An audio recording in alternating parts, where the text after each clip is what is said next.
नमस्ते और स्वागत है। क्या आप किसी की ज़िंदगी छीन सकते हैं, चाहे उसने कितना भी बड़ा क्राइम किया हो? आप उसे सज़ा दे सकते हैं, उसका जीवन मुश्किल बना सकते हैं, लेकिन क्या उसका जान लेना मोरली सही है? ये एक ऐसा सवाल है जो हमें डेथ पेनल्टी के कॉन्सेप्ट के बारे में सोचने पर मजबूर करता है। डेथ पेनल्टी यानी मौत की सज़ा एक ऐसा पनिशमेंट है जिसमें इंसान की जान ली जाती है जो किसी बड़े क्राइम का दोषी होता है। लेकिन जब हम ये सोचते हैं कि क्या किसी का जीवन छीन लेना सच में इंसाफ है, तो हमारे समाज में दो बड़े सवाल उठते हैं। एक, इंसान की गलत के लिए उसे उसका जीवन छीन लेना सच में सही है?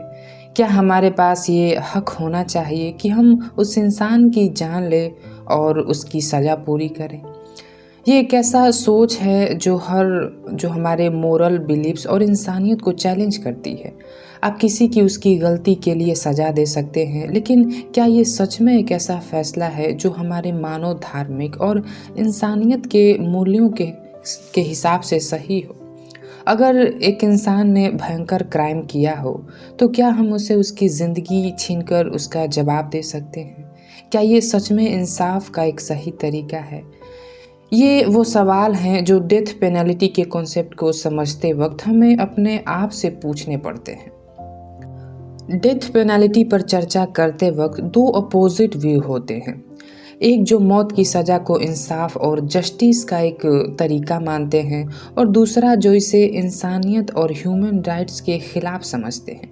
लेकिन दोनों साइड को समझने से हमें ये सोचने का मौका मिलता है कि क्या सच में किसी की जान लेना मोरली सही है। पहला, डेथ पेनल्टी को जस्टिफाई करने वाले लोग ये मानते हैं कि जब कोई इंसान एक भयंकर क्राइम करता है, जैसे मर्डर, तो उसे उसकी गलती के अनुरूप सज़ा मिलनी चाहिए, और ये सज़ा मौत हो सकती है। उनका कहना है कि जो इंसान दूसरे की जान लेता है, उसे भी मौत की सज़ा देना एक तरफ का इंसाफ है।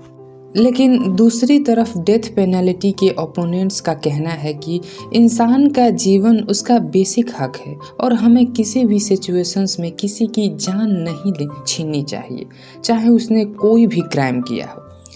क्या ये सच में मोरल है कि हम अपने हाथ में इंसान की जान लेने का हक रखते हैं? दूसरा, सपोर्टर्स ये भी मानते हैं कि डेथ पेनल्टी क्राइम को रोकने के लिए एक डेटरेंट का काम करती है। अगर लोग देखते हैं कि किसी को इतनी बड़ी सज़ा मिलती है, तो वो ऐसे क्राइम करने से रुकते हैं। लेकिन जो इसके अगेंस्ट हैं, उनका कहना है कि डेथ पेनल्टी की वजह से अगर कभी गलत इंसान को मौत दी गई, तो उसका सुधार या करेक्शन नहीं हो सकता। अगर किसी ने कोई गलत फैसला किया और एक मासूम को मार दिया, तो क्या उस गलती को सुधारा जा सकता है? ये इरिवर्सिबल मिस्टेक एक बड़ा रिस्क है। तीसरा, सपोर्टर्स का कहना है कि विक्टिम के परिवार को इंसाफ तभी मिलता है जब उस इंसान को मौत की सज़ा दी जाती है जो उनके साथ इतना भयंकर क्राइम करता है। इससे उन्हें क्लोज़र मिलता है और ये उनका दर्द थोड़ा कम करता है। लेकिन डेथ पेनल्टी के ओपोनेंट्स का कहना है कि इंसान को सुधार का एक मौका मिलना चाहिए। मौत की सज़ा उसे कोई दूसरी ऑप्शन नहीं देता। अगर इंसान अपनी गलती पे पछताता और अपनी लाइफ को सुधार सकता है, तो क्या उसे वो चांस नहीं मिलना चाहिए? तो सवाल उठता है कि अगर डेथ पेनल्टी को मोरली सही नहीं माना जाता, तो क्या हमारे पास कोई ऐसा ऑप्शंस है जो इंसाफ देने के लिए उतना ही इफ़ेक्टिव हो? क्या ऐसा तरीका है जो इंसान की जान न लेकर भी उसकी गलती के लिए उसे सज़ा देने में मददगार हो सकता है? इसमें पहला हो सकता है लाइफ इम्प्रिजनमेंट, यानी जीवन भर का कारावास। लाइफ इम्प्रिजनमेंट यानी जीवन भर की सज़ा एक ऐसी ऑल्टरनेटिव है जो डेथ पेनल्टी का एक सब्स्टिट्यूट हो सकती है। इसमें इंसान को अपनी बाकी ज़िंदगी जेल में गुजारनी पड़ती है, लेकिन मौत नहीं मिलती। ये एक बेहतर तरीका हो सकता है क्योंकि यह इंसान को अपनी गलती के लिए जीने का मौका देता है। साथ ही अगर कभी वो सुधरना चाहे, तो उसे अपनी ज़िंदगी को बेहतर बनाने का एक और मौका मिलता है। लेकिन क्या ये इंसाफ है? क्या एक इंसान को अपनी पूरी ज़िंदगी किसी अंधेरी सेल्स में गुजारना चाहिए जब उन्हें कुछ गलत किया हो? दूसरा हो सकता है रिजर्वेटिव जस्टिस, सुधार के लिए सामाजिक मेलजोल। रेस्टोरेटिव जस्टिस एक ऐसा अप्रोच है जिसमें इंसान को अपनी गलती के लिए सामाजिक और इमोशनल लेवल पर जवाब देना पड़ता है। इसमें विक्टिम और उनके परिवार को इन्वॉल्व करके इंसान को अपनी गलती समझने और उसका सुधार करने का मौका दिया जाता है। ये अप्रोच इंसान को एक नए रास्ते पर चलने की कोशिश करने के लिए इंकरेज करता है। ये मेथड डेथ पेनल्टी के कंपैरिजन में ज़्यादा ह्यूमन और कंस्ट्रक्टिव है, लेकिन क्या ये हर केस में काम करता है? क्या कुछ लोग इस अप्रोच को सीरियसली लेंगे? चौथा हो सकता है कम्युनिटी सर्विस का एक ऑल्टरनेटिव, जिसमें इंसान को अपनी गलती का भुगतान के लिए समुदाय के लिए कुछ अच्छा करना पड़ता है। ये एक ऐसा पनिशमेंट है जिसमें इंसान अपने गलत कामों के सामाजिक सुधार करने की कोशिश करता है। ये एक लेज़र फॉर्म ऑफ पनिशमेंट है, लेकिन इससे इंसान को अपनी गलती के लिए रिस्पॉन्सिबल बनाया जाता है। लेकिन क्या ये मेथड उन लोगों के लिए काफ़ी है जो भयंकर क्राइम कर चुके हैं? क्या ये उन्हें सुधार करने में मदद करेगा? पांचवा हो सकता है एजुकेशंस एंड रिहेबिलिटेशन, यानी शिक्षा और सुधार। रिहेबिलिटेशन प्रोग्राम और एजुकेशन फोकस होता है इंसान के बिहेवियर को सुधारना और उन्हें एक बेहतर और प्रोडक्टिव लाइफ जीने की तरफ गाइड करना। ये लॉन्ग टर्म सॉल्यूशंस है जो इंसान को अपनी गलती समझाने का और अपनी लाइफ में पॉजिटिव चेंज लाने का मौका देता है। ये तरीका इंसान को पनिशमेंट से ज़्यादा सुधार के लिए फोकस करता है, लेकिन क्या ये अप्रोच हर इंसान के लिए इफ़ेक्टिव हो सकता है? और क्या ये लोगों को रियल चेंज देने में काम करता है? पांचवा हो सकता है पब्लिक शेमिंग, यानी सबके सामने बेइज्जत करना। पब्लिक शेमिंग एक ट्रेडिशनल अप्रोच है जिसमें इंसान को उसकी गलती सबके सामने दिखाई जाती है। ये एक तरह का सोशल पनिशमेंट है जिसमें इंसान अपनी गलती के लिए सबके सामने जवाबदेह होता है। यह मेथड कभी कभी अपने आप में इफ़ेक्टिव हो सकता है क्योंकि लोग अपनी इज्जत का ध्यान रखते हैं, लेकिन क्या यह इंसान के पर्सनल ग्रोथ और रिहेबिलिटेशन में मदद करता है? ये सिर्फ उन्हें मेंटली टॉर्चर करता है। ये सब ऑल्टरनेटिव डेथ पेनल्टी के कंपैरिजन में एक ज़्यादा ह्यूमन और लॉन्ग टर्म सॉल्यूशंस ऑफ़र करते हैं, लेकिन हर केस में ये कितनी इफ़ेक्टिव है ये हमारे मोरल और प्रैक्टिकल पर्सपेक्टिव पर डिपेंड करता है। क्या हम इंसान को सुधारने के लिए ऐसे तरीक़ों को अपनाया जा सकता है उनकी ज़िंदगी को इम्प्रूव कर सके? अब आगे बात करते हैं कि जब हम डेथ पेनल्टी की बात करते हैं तो फिलोसॉफिकल पर्सपेक्टिव का जानना ज़रूरी हो जाता है, क्योंकि ये हमें डीपर लेवल तक समझने में मदद करते हैं। डेथ पेनल्टी के केस में कई प्रमुख फिलोसोफर ने अपने विचार दिए हैं जो हमारे डिसीजन मेकिंग को प्रभावित करते हैं।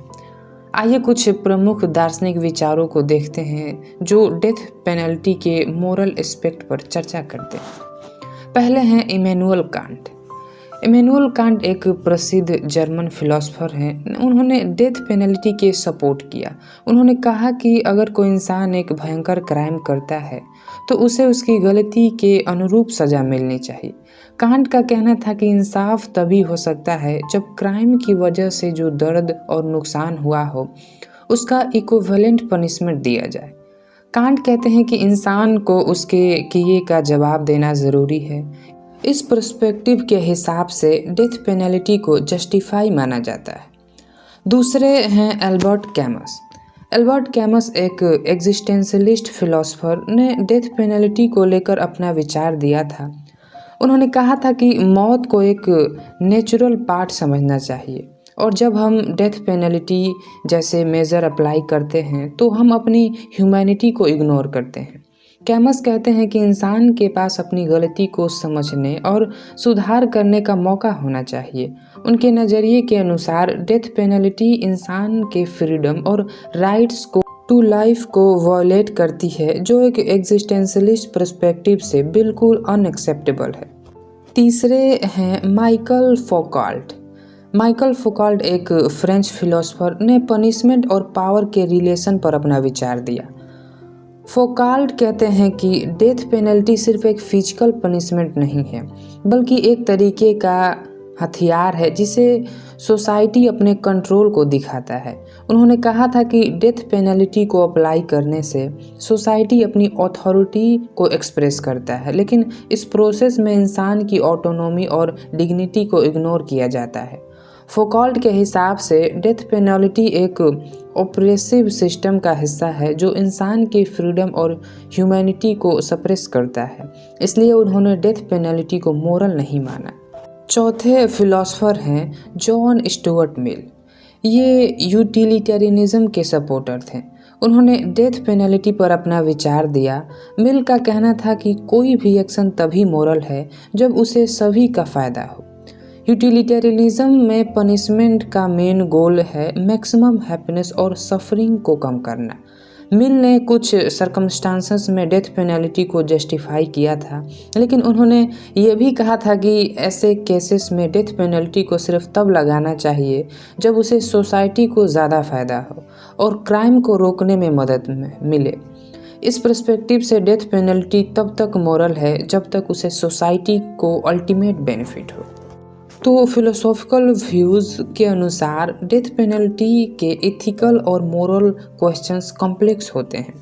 कांट का रिट्रीब्यूटिज्म, स्टुअर्ट मिल का यूटिलिटेरियनिज्म, फौकॉल्ट का पावर का एनालिसिस और कैमस के एग्जिस्टेंशलिज्म, हर एक अप्रोच अपने हिसाब से डेथ पेनल्टी को समझाते हैं। ये सब पर्सपेक्टिव हमें ये सोचने पर मजबूर करते हैं कि क्या सच में हमारे पास ये हक होना चाहिए कि हम किसी इंसान की जान लें। ये हमें अपनी सोच और वैल्यूज़ के हिसाब से इंसानियत और रिहेबिलिटेशंस को ज़्यादा इम्पोर्टेंस देनी चाहिए। डेथ पेनल्टी पर डिबेट हमेशा कॉम्प्लेक्स रही है और इसके एथिकल और मोरल और प्रैक्टिकल एस्पेक्ट्स को समझना ज़रूरी है। जब हम इस विषय को देखते हैं तो हमें ये सोचना पड़ता है कि इंसान की ज़िंदगी और इंसाफ का क्या मतलब है। क्या हम किसी की जान लेकर सच में इंसाफ कर रहे हैं, या हम अपने सामाजिक और मोरल वैल्यूज़ को कॉम्प्रोमाइज़ कर रहे हैं। ऑल्टरनेटिव पनिशमेंट भी जैसे लाइफ इम्प्रिजनमेंट और रिहेबिलिटेशंस के विचार भी अपने अपने कॉन्ट्रडिक्शंस के साथ आते हैं, लेकिन ये हमें दिखाता है कि हमारे डिसीजंस इंसानियत और सुधार के ऊपर डिपेंड करता है। इसलिए डेथ पेनल्टी के इस कॉम्प्लेक्स इशू के जवाब देकर किसी अपने पर्सपेक्टिव और मोरल फ्रेमवर्क पर निर्भर करता है। इसके बारे में आपका क्या विचार है, कमेंट्स में हमें ज़रूर बताएं। मिलता हूं मैं आपसे अगले एपिसोड में, तब तक के लिए धन्यवाद। मेरा नाम है आकाश कुमार।